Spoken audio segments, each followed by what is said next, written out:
Hello students, I hope you're all well and managing to get through this confinement.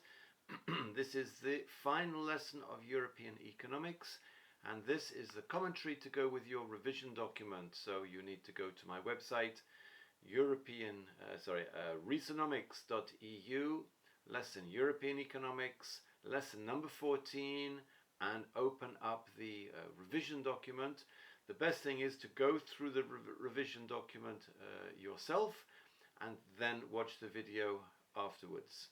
This is to help you prepare for your exam. So, first question, what is the current relationship of Turkey with the EU and what do you think about Turkey's future? Of course, as for most of the subjects we've dealt with, there's no right and wrong.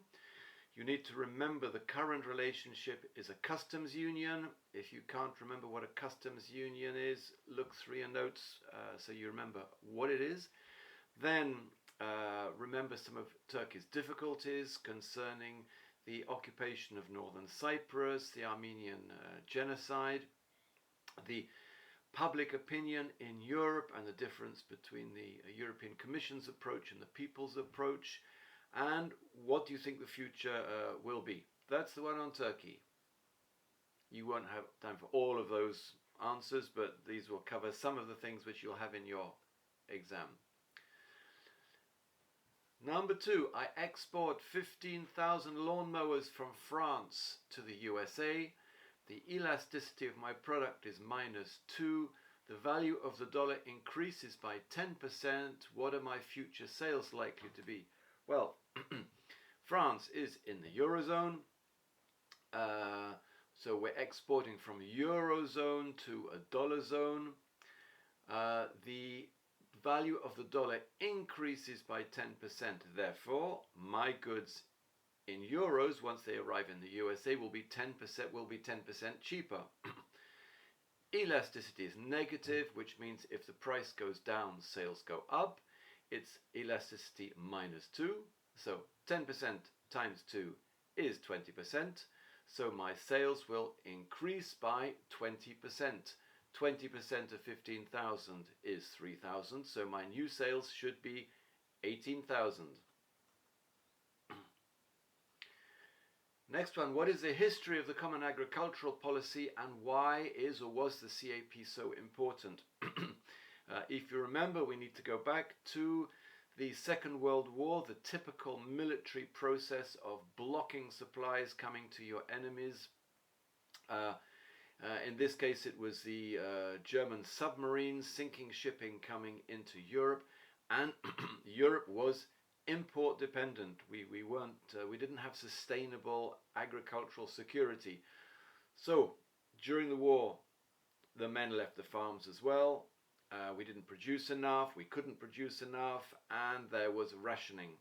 The rationing continued for years after the war, and this left an indelible psychological mark on the European people. So the biggest policy that we had in budget terms when we created the European Economic Community was the Common Agricultural Policy. 72% of the budget went into creating an artificial agricultural system to subsidize the production of food in Europe. So it was important because of that reason. Should we maintain it? Do we need to be sustainable in food security in Europe or not? Once again, that's a question of opinion. Should we spend so much money on the CAP? It's now 42% if we include the environmental factors, including fishing, forestries. So that's a question of opinion. Where else, if we don't spend so much on CAP, where else could we spend the money? Next question. Explain the Greek debt crisis, the solutions imposed by the Troika, and the economic and social results. Well, if you remember, we go back to the Truman-sponsored overthrow of the democratic system in Greece, setting up the generals and basically a dictatorship which massively increased military spending in order to maintain a dictatorship. The people don't like it. You need police. You need to keep them in order, and this was typical of the Truman Doctrine of the time. We can see the IMF, the CIA using this method quite often. So that was the origin. Then Greece continued with a deficit of about 100% GDP, which wasn't unsustainable. It seemed to be going okay until the 2008 subprime crisis. And then it was downgraded. Previously, it was borrowing money at the same rate as everyone else in Europe, and suddenly the rating agencies downgraded Greece. The interest rate skyrocketed to over 30% at one point, which of course made the situation even more unsustainable, and then we get into the debt spiral. The problem is that countries can't borrow from the European Central Bank. They have to borrow on the private market, and now we have massive differences of borrowing of your 10-year bonds on the world market between countries like Germany and France with very low levels, and Greece, Spain with much higher levels. And I use in the question here the solutions imposed because they weren't wanted by the Greek people. The Greek people changed the government, if you remember, when Tsipras took over, and basically the Euro group, which is a non-elected, non-democratic, totally secret group, imposed these sanctions via the Troika. So that was the Euro group and the European Central Bank with the IMF. The economic and social results we saw in class, you can look through them again. Catastrophe. Does austerity work in this situation? No, it makes it worse, and Greece is in a worse situation than it was before the Troika stepped in. Next one. The US thought that Airbus would be a failure. Why and what happened? Well, if you remember, the Americans said as a strategy, as a business model, producing wings in Wales and fuselages in Germany and sticking it all together in France was a crazy plan. They couldn't even speak the same language. And if you remember, Boeing had been sitting on its laurels. It had a monopoly, so therefore it hadn't advanced all that quickly technologically. Airbus was technologically a much better aeroplane and very quickly achieved their target of taking over 50% of the market. And if you remember then, we are in the middle of the trade war. Boeing won the first round, Airbus will win the second round. Each country, the Europe and the USA, took the others to the WTO court.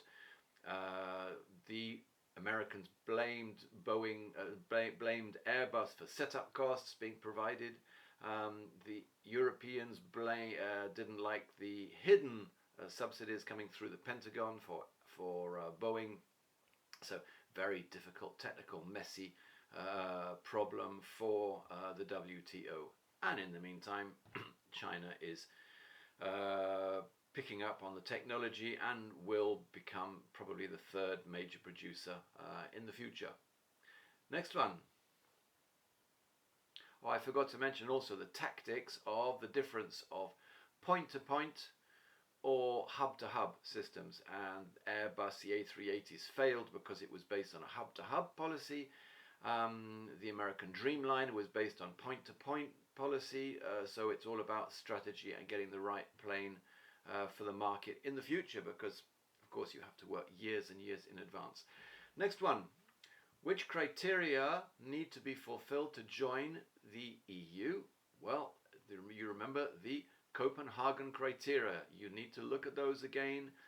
You've got the economic criteria, political criteria, legal criteria. Have a look at the documents we looked at in class. And I've also included what is meant by PCC, potential candidate country. So is a country potentially could become a member? So for example, Israel was told you don't fulfill the geographic criteria, therefore you're not a PCC, even though, as we remember, Cyprus is not in the on the European continent and is a member of the EU. A CC candidate country, the country has been approved for membership by the European Commission as they fulfill the chapters as they proceed towards full membership. They then become a member of the European Union, at which time they should apply to join EMU, the Economic and Monetary Union. Remember, not European Monetary Union, Economic and Monetary Union. Obligatory for all new members of the European Union. The only two countries that don't have to do that is Britain or the UK and Denmark. So you then have to fulfill the Maastricht criteria to join the Eurozone, and then you have to apply the Stability Pact, which is, if you remember, the deficit and debt criteria from the Maastricht criteria, continued after you've joined the Euro. 60% maximum debt to GDP, 3% maximum deficit to GDP. Let's continue. What criteria should Croatia fulfill in order to join EMU, Economic and Monetary Union, the Eurozone? So, as I've just said, the Maastricht criteria, you have 5 criteria. They're on your, you have the handout.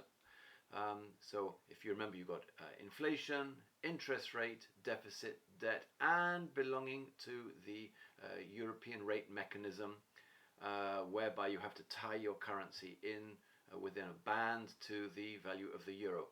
Have a look at your notes. You need to know those 5 criteria to join the EMU. Next. What are the macroeconomic data from your country? Well, we spent a lesson, you all did research on your different countries' macroeconomic data. So you need to know your country's data. So you need to know your unemployment level. We talked about the difficulty of unemployment statistics. It depends very much on how unemployment is measured, and we saw how Germany wiped off 2 million people from its unemployment statistics because of how it measures unemployment. Growth rate in terms of you can take data pre-COVID-19, I guess, because growth rate is going to be hit very hard through the COVID-19 problem. So take a previous measurement that you can find on the internet. The interest rate, this is the national interest rate. This is the rate, the interest rate for 10-year bonds issued by the government. Your HDI, your Human Development Index, your position in the country, of the country in the world, and your ranking and your score, your HDI score. You can find all of the data again from the website when we did this lesson, and your Gini score. What is the wealth distribution in your country? So you need to know the Gini score for your country in terms of the distribution of wealth. Next, what is speculation, and what was the first speculative bubble or crisis? Well, first of all, speculation, if you remember, we talked about the difference between investment, speculation for a quick turnover. You remember that the average time that a purchase, whether it's of shares or currency, between its purchase and its sale is 7 seconds. Okay, high speed speculation. And then you have market. A market is like, for example, we saw the cereals market where you need to have futures. You need to see the prices in the future and you decide when to buy.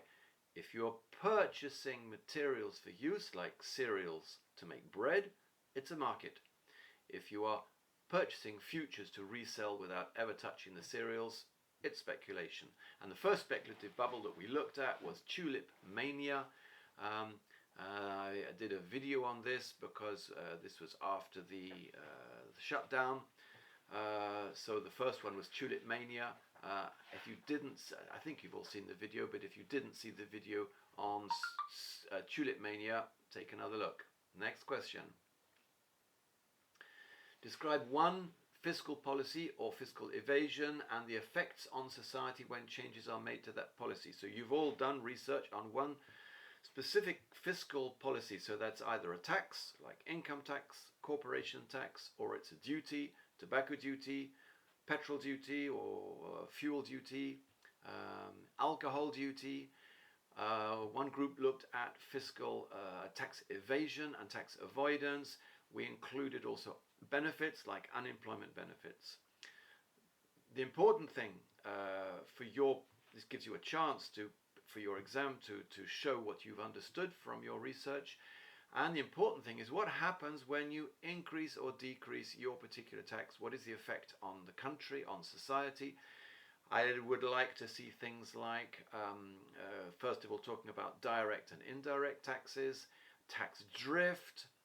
What are the problems if you increase your tax or decrease your tax on tax drift? Remember, tax drift can be positive if people are coming into your country to buy goods because of the tax system.